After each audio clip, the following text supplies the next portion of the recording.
You are listening to Radio Maria Canada. We now present the Health Hub, hosted by Kathy Biasi.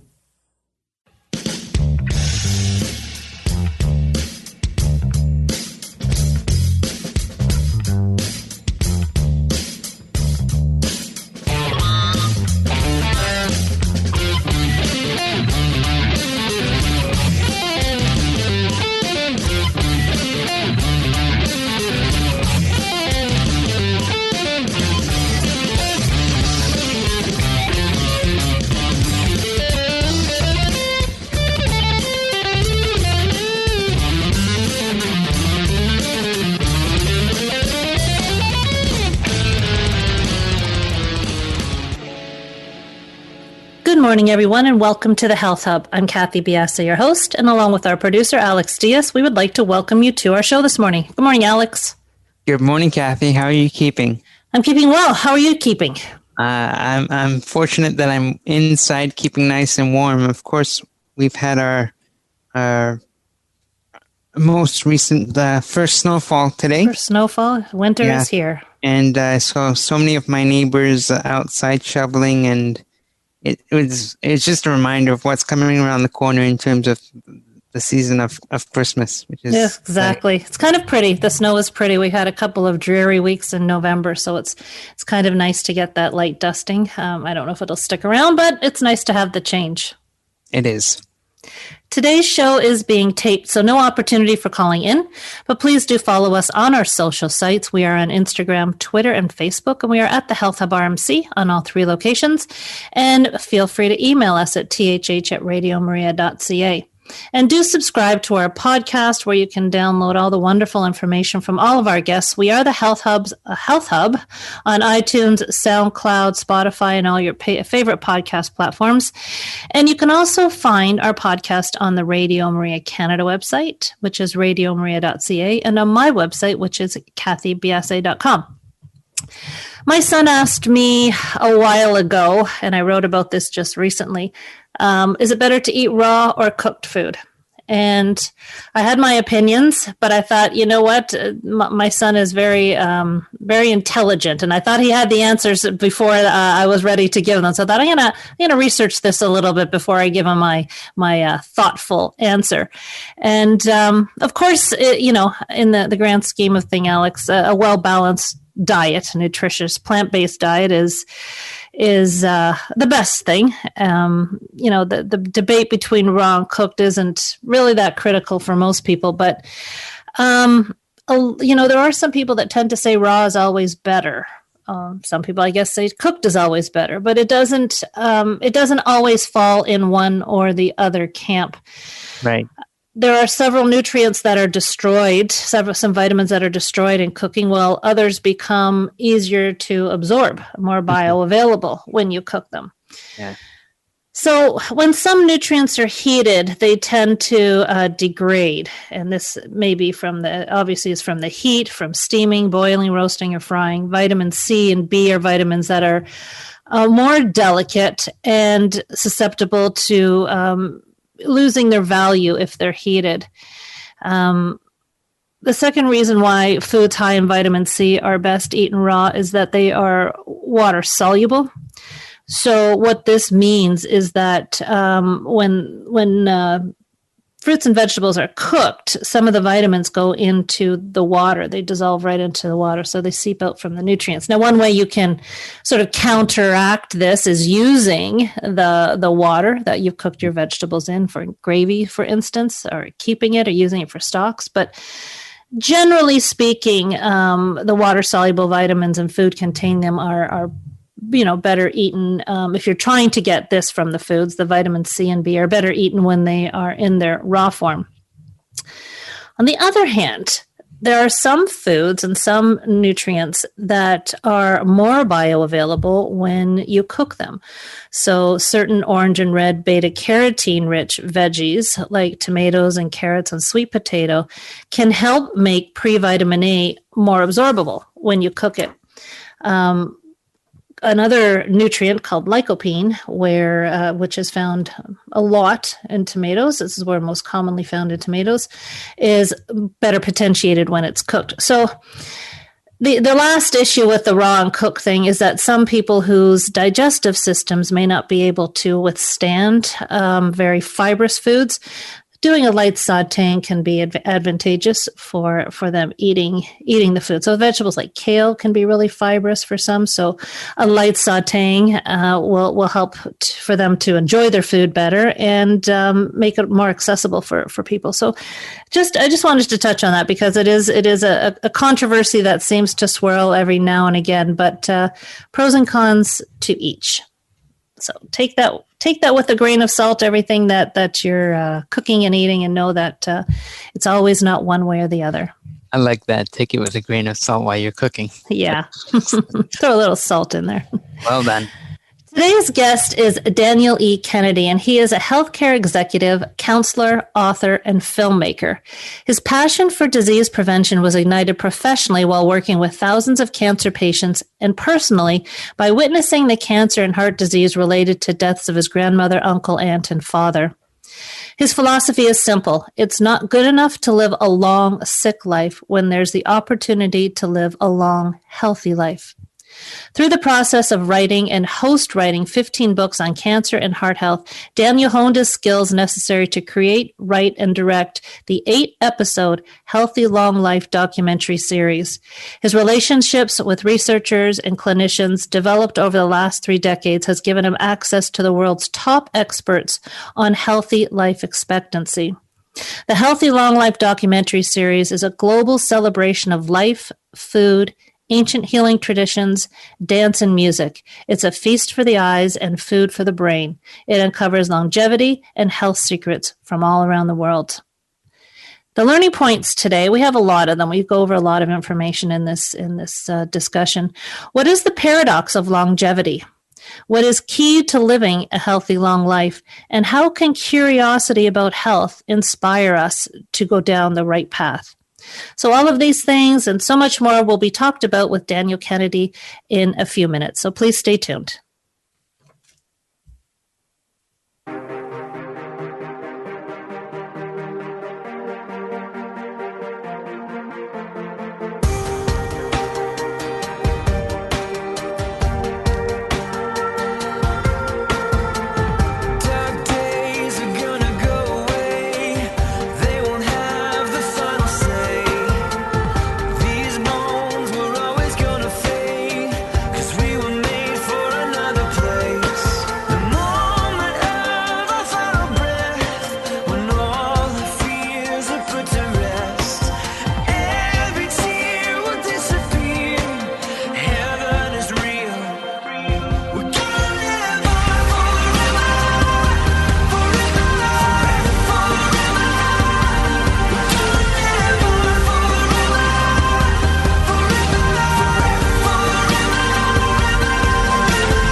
something more than we could ever imagine.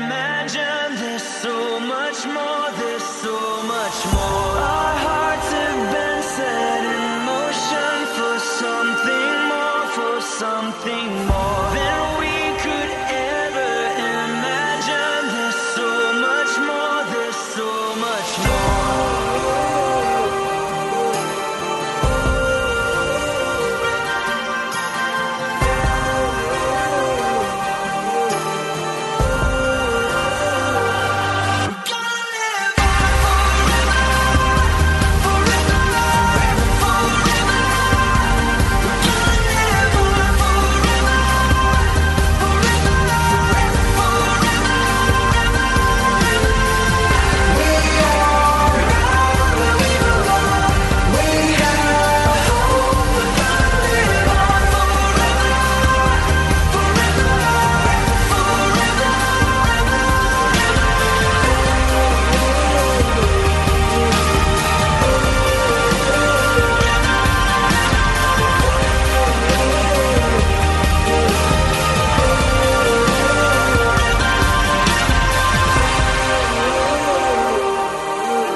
You are listening to Radio Maria Canada. We now continue with the program, The Health Hub, hosted by Kathy Biasi. Welcome back, everybody. As mentioned, this show is being taped, so no call-in opportunity. Please do follow us on our social sites. We are on Instagram, Twitter, and Facebook, and we are at the Health Hub RMC on all 3 locations. Daniel, thank you so much for joining us, and welcome to our show. Well, Kathy, it is such a pleasure to be here today, and I really love the work that you're doing, and everybody in their life needs a health hub. Oh, aren't you great? Thank you so much. I think we're both out there pounding the pavement, trying to make, our little space of the world as good as it can be. And you're not in your tiny space. You've traveled the world on your mission, which is so admirable. And I've introduced everybody to your docuseries, which we'll get into. But I think I'd really like everyone to hear your backstory of how you followed a life along this path.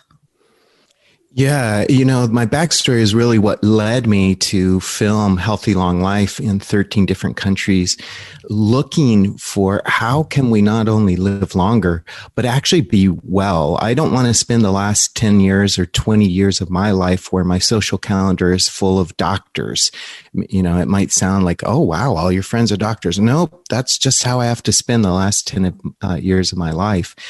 And it just goes back to when I was a child. When I was 8 years old, my grandmother died of ovarian cancer. My grandmother had 3 kids. My dad was the middle child. So it was my uncle Roger, who was the firstborn, my dad David, and then my aunt Patricia, the little sister. Well, Uncle Roger died of pancreatic cancer. My dad had kidney cancer, but it was resolved just by removing the cancer. So he lived the whole kidney. So he lived the rest of his life with 1 kidney, which is doable. Unfortunately, he passed away a year and a half ago of congestive heart failure. And then my Aunt Patricia died 2 months after my dad died, and she has stage 4 melanoma cancer. Mm-hmm. So my aunt didn't have any children, but Roger had 3 kids, and his eldest, David, has already battled successfully lymphoma, or some type of cancer involving the lymph system. It gets a little bit more technical, but we'll just call it lymphoma. Mm-hmm. And then, the other 2 do not have cancer, and my sister and I don't have cancer. But it's amazing, grandmother dies of cancer, all 3 of her kids have cancer, and the first of 5 cousins already has cancer. And I'm thinking, are we really inheriting cancer, or is there something that we can do about it? And so I've really spent a lot of my adult life studying and writing about cancer. And but it's not just cancer, it's heart disease, it's diabetes, it's the gateway of obesity that can lead to all of that. And that's really why I decided to go out there and get answers to try to change the destiny of my own a family, my wife, my children, and hopefully future grandchildren. That's my personal motivation. And then my professional motivation is I've been working at the Oasis of Hope Hospital Cancer Treatment Center for the last 27 years. And, I've been counseling thousands and thousands of patients dealing with cancer. And there's one thing that we agree on in our sessions, and that is they want to help their family members prevent what they're going through. And so this film is largely dedicated to all of the patients I've counseled that are hoping to help their family members prevent getting cancer. It's amazing, isn't it, how experiences really form and shape the path of where our life is going. And you don't have to have cancer. You don't have to have a chronic disease to see how it's so impactful on the people around you. Further out on the economy, I think that somebody touches on that in your series as well. But when you were going out and gathering this esteemed group of practitioners, did you already have in mind what you wanted to create, or was the vision more loose and you pulled it together as you started talking and learning more? I started going to an international plant-based conference that was founded by a doctor named Dr. Scott Stahl. And I was really impacted by the speakers that were there, including Dr. T. Colin Campbell, who wrote the China study. That's where I heard and met Dr. Caldwell Esselstyn and Dr. Michael Greger and Dean Ornish. So, I was already heavily influenced by their message of the power of plant-based nutrition. And then growing up, my grandfather, Ernesto Contreras, founded Oasis of Hope Hospital in 1963, and he really was committed to using food to heal, to be a part of the therapy, to the point where now our hospital actually has rooftop gardens where we grow our organic produce. So it's roof to table at our hospital.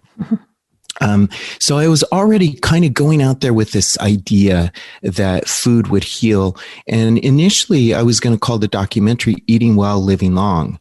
But as I started interacting, not only with the experts, but we would find local people that were in their 90s or 100 years old, still working. We wanted to interview them and ask them, how is it that you are so healthy, in your 90s or even 100 years old? I realized that that's a lot more than just the food that we eat. Food is foundational, but it's more than that. It's to live a long and healthy and quality life involves a lot more. And that's where, I had the moment to think, no, the right name for this documentary series is Healthy Long Life. And what I found was that there isn't just one diet.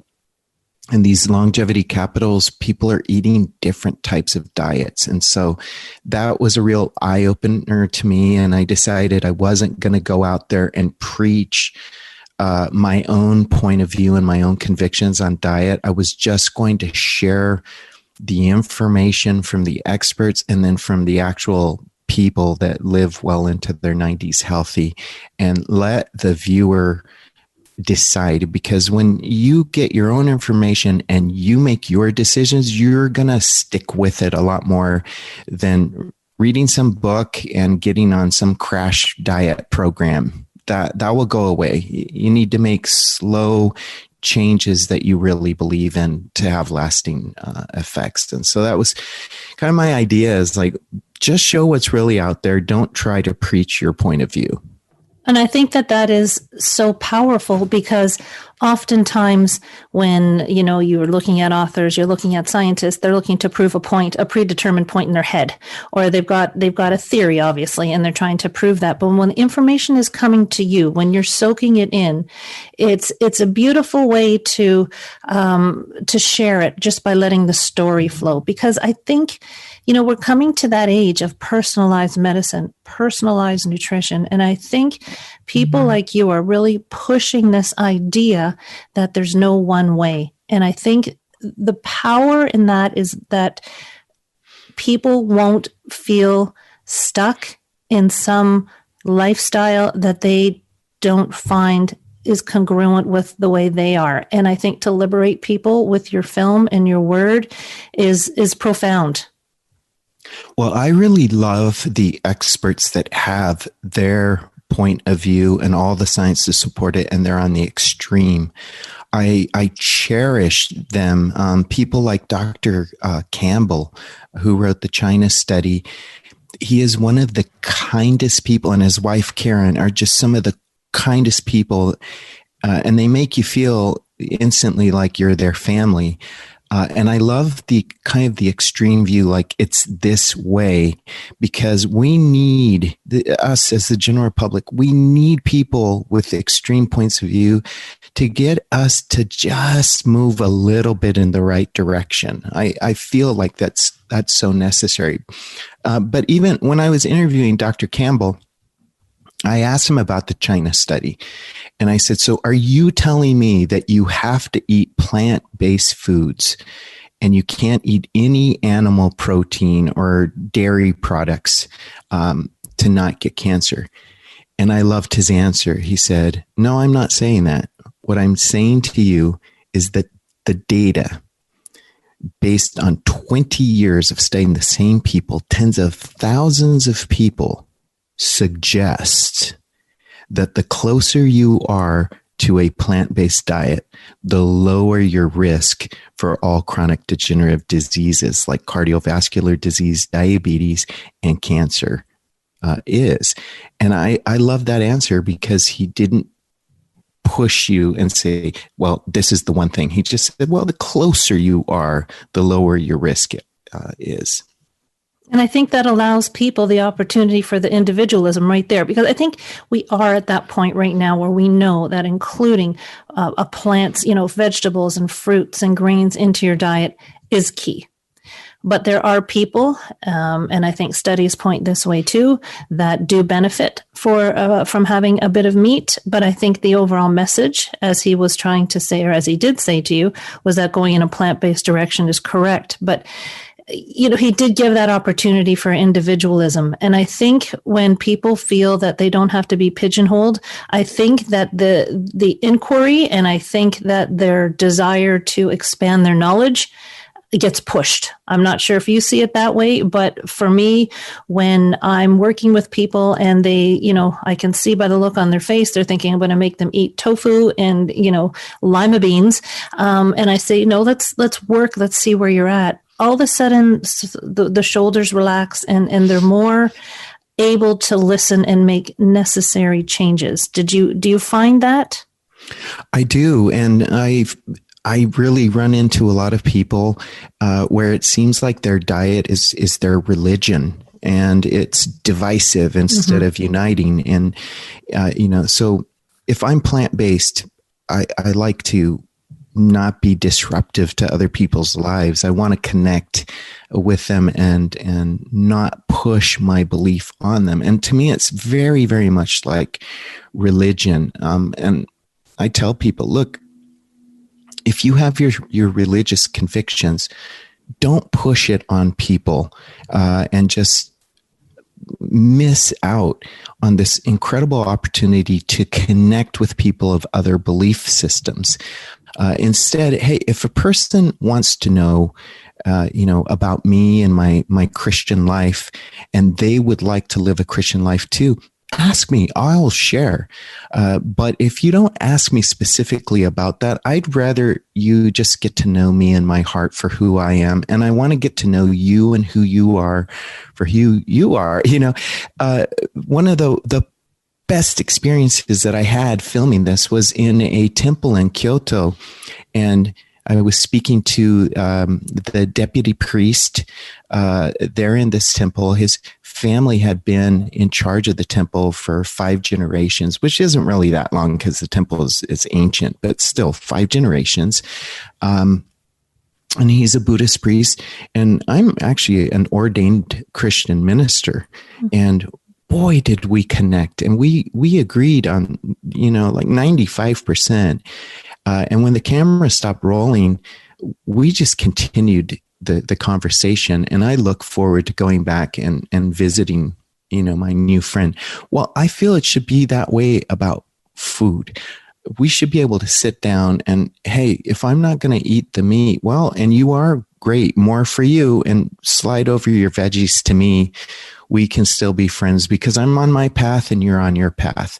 But if you see that your blood work is coming back and your triglycerides are out of control and your glucose is going into pre-diabetic and your cholesterol is not healthy and you have other things going on, and you see that I'm in my early 50s and my blood work looks great, and you want to have health like me and taking no medications, and you ask me how I did it, I'll be happy to share with you. In fact, I'll go out and film a 8-part documentary series and publish it called Healthy Long Life if you want to learn about that.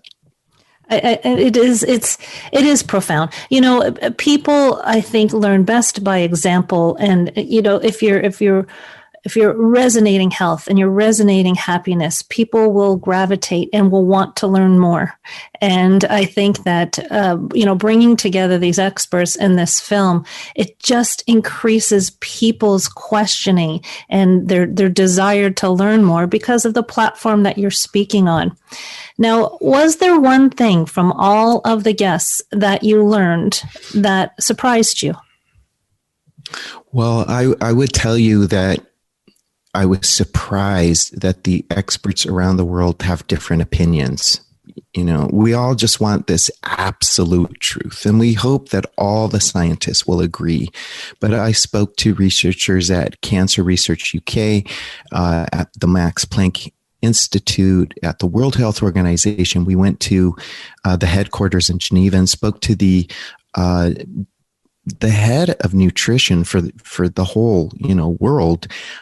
We met with the director of nutrition for the Israeli Ministry of Health.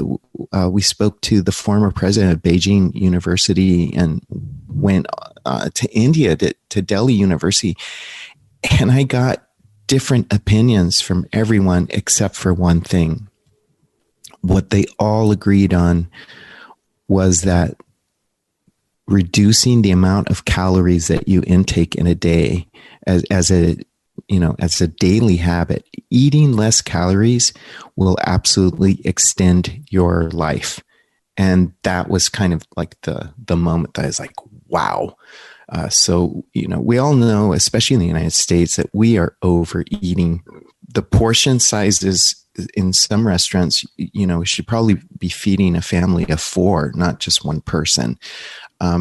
So yeah, the excess in our lives, I think, are taking away quality living years. We do live excessive lifestyles. And I even find confusion for people within that statement, because are we coming, in that statement, are they speaking to the overabundance of food that we're consuming in the Western world versus the Eastern world, who doesn't seem to eat as much? And what is a healthy level of calories? I get that all the time. And it's intriguing that the caloric intake is the issue that you gravitated to, because it seems to be the question, the issue, the thing swirling around nutrition as a whole. And again, landing on that one, how much you eat, is a tough one as well. It is. And on the one hand, it's like, well, how much you eat, but I really like the concept of caloric restriction versus how much you eat, because if I eat a cup of kale, there's going to be very few calories in that. Like a whole cup of kale is probably going to have less than 100 calories. But if I ate a cup of sugar or drank a whole cup of orange juice, I'd be ingesting quite a few calories, hundreds of calories. And so the caloric restriction, helps to guide me. I can eat huge amounts of vegetables compared to eating, other types of things, sugary foods and white flour foods. Mm-hmm.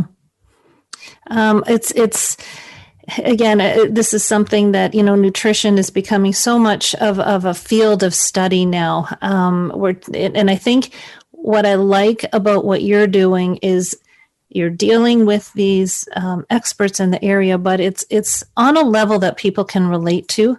A lot of people don't want to read the science behind what they're eating. They just want to know generally what to eat and guidelines. And I think this is what you're trying to do. And you're trying to give people a framework of how to live a healthy life. And there is a big difference between living a healthy life and living a long life. And when we get back from our break, we're going to really dive into this aspect of what Daniel's trying to bring forth in his docuseries. So everyone, we'll be back in a couple of minutes.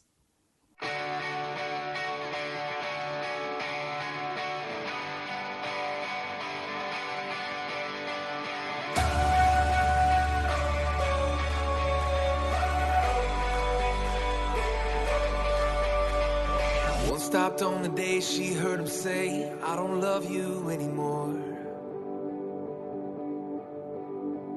One stopped on the front porch, 6 years old, watching Dad walk out the door. Open your eyes, open your eyes, and dream again.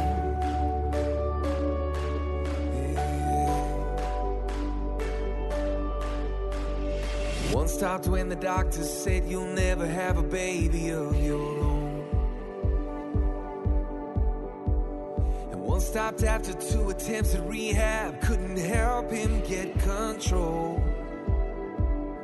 Open your eyes, open your eyes, and dream again.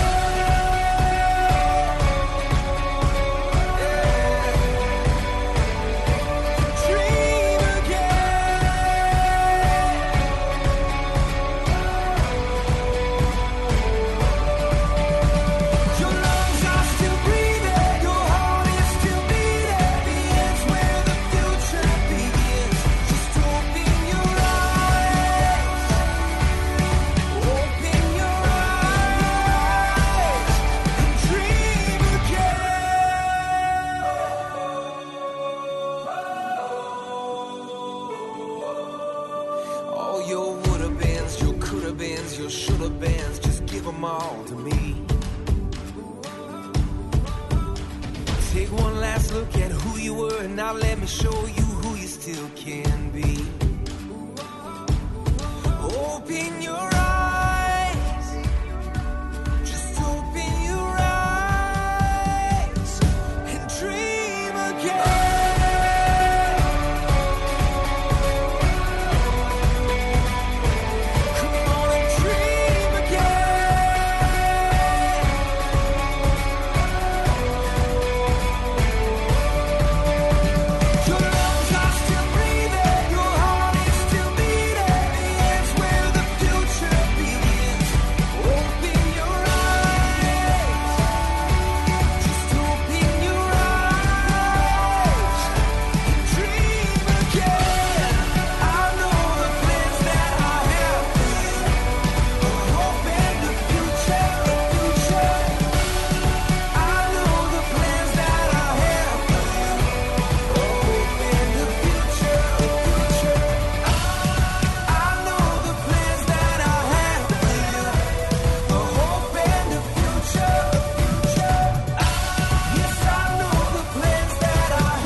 You are listening to The Health Hub here on Radio Maria Canada, a Catholic voice wherever you are. To contact us and be a part of the show, email thh@radiomaria.ca. We now continue with the program. Here once again is your host, Kathy Biasi. Welcome back, everybody. We are talking with Daniel Kennedy. He is the director, producer. Do I have that right? Director and producer? Yes, it's kind of embarrassing because I basically did everything. I was on a shoestring budget. That's okay. And I don't know, a whole bunch between the director, the producer. So director, producer of a wonderful docuseries called The Healthy Long Life. Daniel, let's get into the docuseries because I want everyone to get a really good idea of what you've brought forth here and what you've created because it's outstanding. Can you tell us about the underlying idea here of we don't want to just live out our years. We don't want just longevity. We want healthy longevity.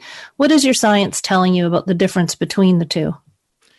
The starting point for the whole documentary series comes from the publication from the Centers for Disease Control and Prevention that has tracked life expectancy in the United States, and it's getting up there. It is increasing almost to 80 years.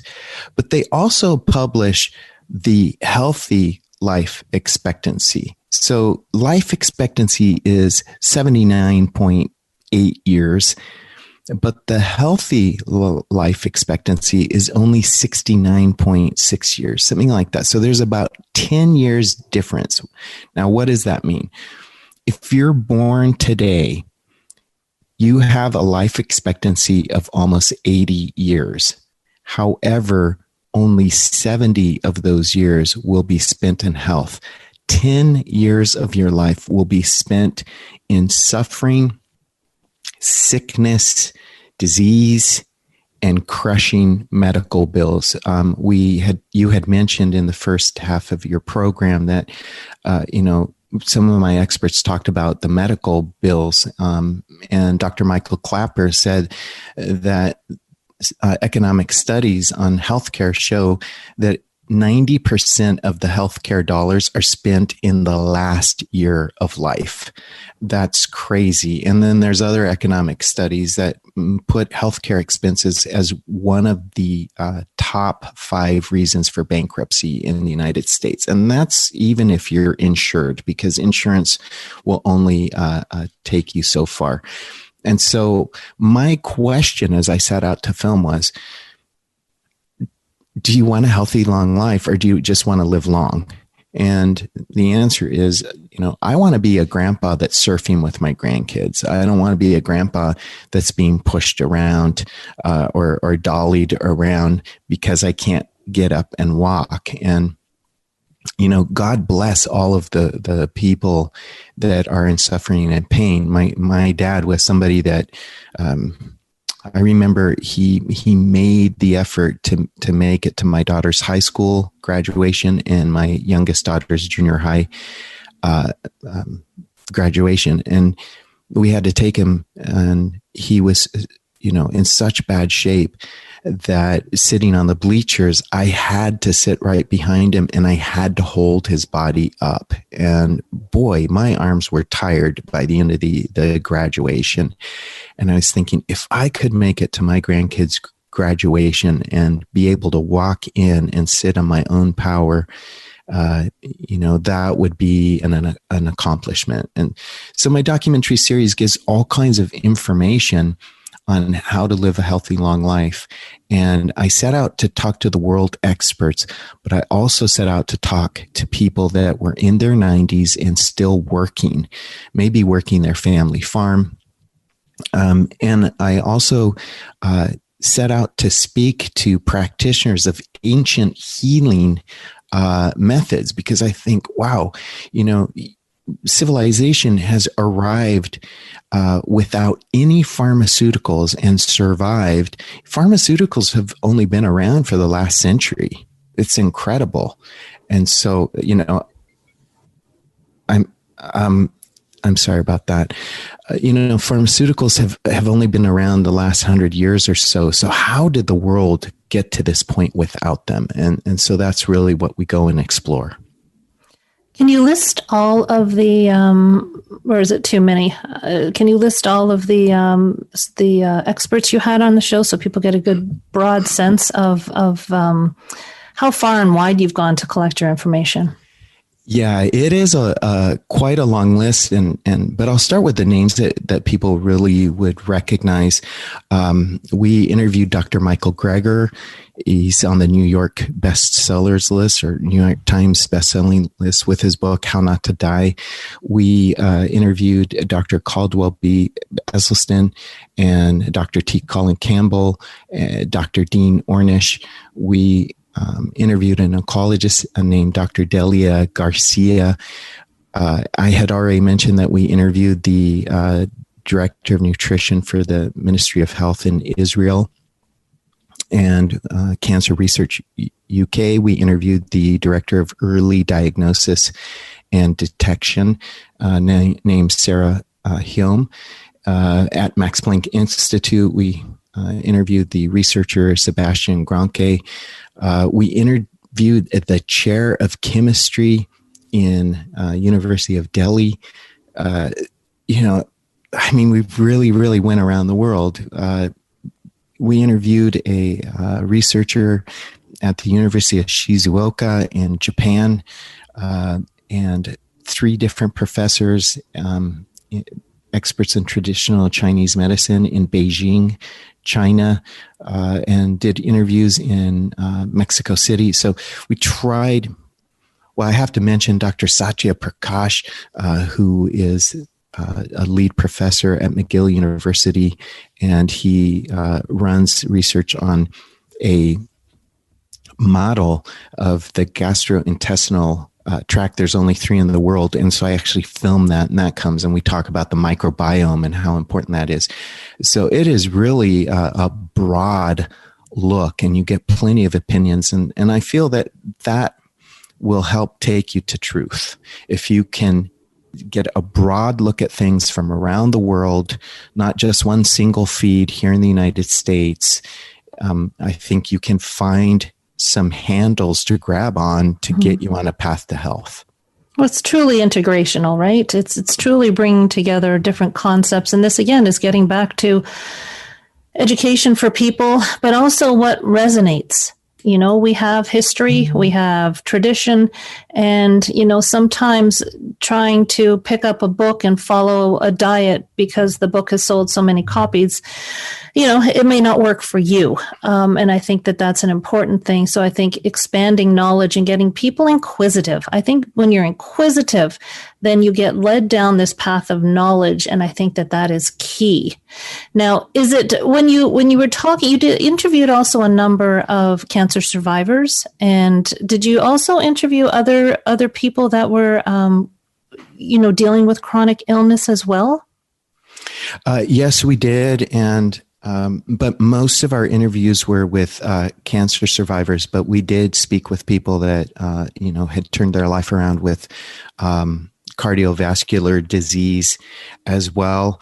But as I work in the cancer field, that really did influence who I was choosing to interview. And because my family, had so much cancer, I was especially going after that. Did you find a thread among cancer survivors, a characteristic that kind of stood you up straight that you didn't really realize before, or all the stories extremely different? There are common threads. I have found that most people that are surviving cancer talk about their faith, and they talk about food. And there are people that are proactive and don't just have a passive approach, letting the doctor work on them like a mechanic will work on a car. But there are people that go out and gather information for themselves, and they will incorporate more than just the medication. And some of them will talk to their oncologist about it, which I highly recommend. Let your oncologist, if you're going through cancer treatment, let your oncologist know if you're doing other things like going for acupuncture or you're going on a plant-based diet. They need to know. But advocate for yourself and don't be limited. If an oncologist says, I don't think you really need to change your diet, get counsel from a nutritionist that's specialized in health. Let the oncologist be specialized in the cancer and the oncological treatments, but go out and build a team. So yeah, cancer survivors tend to build their own teams, and they tend to go beyond what the oncologist says. And faith in food, it comes out. I just heard people talk so much about, when it seemed really, really hard, I dug in and faith got me through, and I made changes. And I think there's a lot of common sense knowledge. Obviously you shouldn't be eating candy bars if you have cancer. And so people find the strength to actually follow through on what they already know. I agree wholeheartedly with that and your observations. People who are new to integrative health, people who are listening today that are intrigued by what you're saying and looking to start a healthier type of lifestyle, can you give them ideas? Maybe 5 healthy tips that they can start on a better way to not just longevity, but a healthier longevity. Absolutely. The first thing that is really important to me is to make this statement. Medicine actually doesn't promote health. It fights disease. So you have to find other ways to promote health. Think of any type of illness that you have. Let's just say that you have a throat infection, and the medicine is antibiotics. So it goes and it fights the bacteria that's causing that infection. But it didn't actually give you a healthy throat. It just rid, your body of the attack. And so when you are thinking about health, don't think in terms of medicine. Medicine is designed for when you are sick. Promoting health is so you don't get sick. I had mentioned to you about excess, but I found that it's not only overeating food, but we have a lot of excess in the areas of stress. And we also have a lot of excess emotional baggage, which can tie back into a lot of hurt that we've had through our life that never got healed, and resentment and bitterness against the people that hurt us, that we need to, lighten that load, get rid of the emotional baggage. And you as a counselor would really understand how important that is. And it's easier said than done. So I'm just encouraging you. I don't think you can fix it in one day. And I do encourage people to find a good counselor or a good friend that you can really speak to. Another thing that I learned was how important connections are. And I was most inspired by a 96-year-old man named Adolfo Melis in Sardinia, that he and his living siblings, if you added up their ages, he was 96 and he had a brother who's 92 and he had sisters that were older. If you added up the ages of all of the living siblings, it added up to 832 years, just brothers and sisters. And they were recognized by the Guinness Book of World Records. And he was working, they had a farm that they shared, the brothers and sisters, and then their children and grandchildren. So they were growing their own food. And he worked in his son's cafe. And he said, how important it was him to wake up every morning and thank God for a new day and ask for his blessing. And so he showed me about the connection to family and friends and his spiritual connection, which really, increased his joy and lowered his anxiety. The next thing, tip number 4 would be healing foods. Dr. Dean Ornish shared that they've identified how foods can turn on and off good or bad genes. Over 500 genes that they've identified are affected directly by foods. And Dr. Michael Clapper said that nutrients in the food that we eat play our DNA like a piano. And I thought that was a great visual. So there are foods that heal and there are foods that don't heal. And honestly, I think we have common sense. If I sat before a person, some candy and a milkshake and burger and fries, and then I sat in front of them, a nice dish of quinoa and some steamed broccoli and some delicious spices, I think anybody, even a kindergartner, would say which one's going to promote health. Mm-hmm. And the last thing I learned also in Sardinia was how important it is to be active. And I'm not talking about getting into the gym. I'm talking about getting out to the park and walking. But where I was so impressed was up in the granite mountains of Sardinia. We had been driving, and we were about 5 miles out of town, 3 to 5 miles. And we had to stop because these goat herders who were all in their 80s and up were crossing the road. And we had to wait, and they were taking their sweet time. So we were there about 15 minutes, just stopped. And then we had to drive another 3 miles to the next town. And so I asked some people in the next town about those gentlemen. And they said, well, yes, they go up every morning to let their goats graze and sheep. And then in the evening, they come back for them. And so I was thinking, okay, they walked 3 miles in the morning to drop them off and walk 3 miles back. So that was 6 miles. And then in the evening, they were walking another round trip 6. So these gentlemen in their 80s were walking 12 miles a day in the mountains. It wasn't just, flat surface. And I was thinking, wow, that's amazing. Being active, the old statement, use it or lose it, is key. So those would be, the 5 takeaways that I had from filming Healthy Long Life. Wonderful. Now, the docuseries is set to come out in January, is it not, of 2021? Yes, you can go on to Amazon Prime and just put in the words Healthy Long Life. I think if at Healthy Long we come up, you'll see us there. And there will be initially 5 episodes, but then 3 more episodes will be released over the next couple of months. And the final episode I actually filmed in my house to address the pandemic and coronavirus. And so some of those experts I mentioned to you, they were so kind, and they filmed on their computer or their phone commentaries of what we can do to lower our risk or recover quicker if you are diagnosed with COVID-19. So I have commentaries from Dr. Francisco Contreras, from Dr. Michael Greger, from Dr. Delia Garcia, and Dr. T. Colin Campbell. So I was just amazed that they made themselves available to that. And I think there's some very important information that will be released in a couple of months to Wonderful. So we can see the first 5 already on Amazon Prime. We can go on and watch.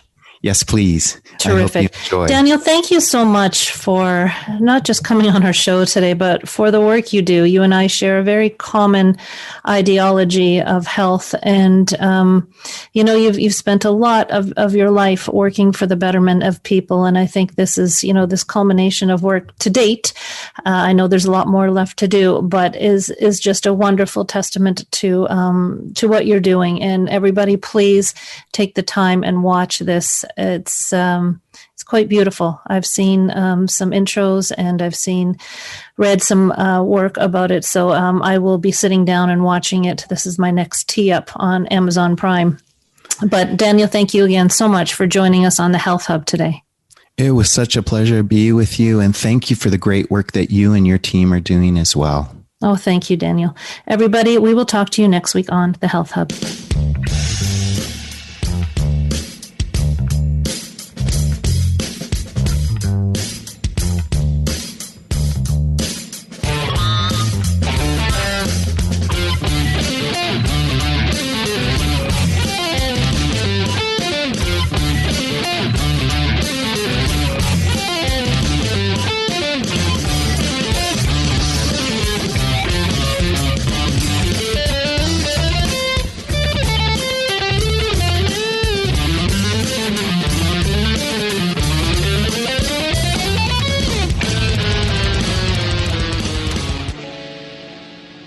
You have been listening to The Health Hub, hosted by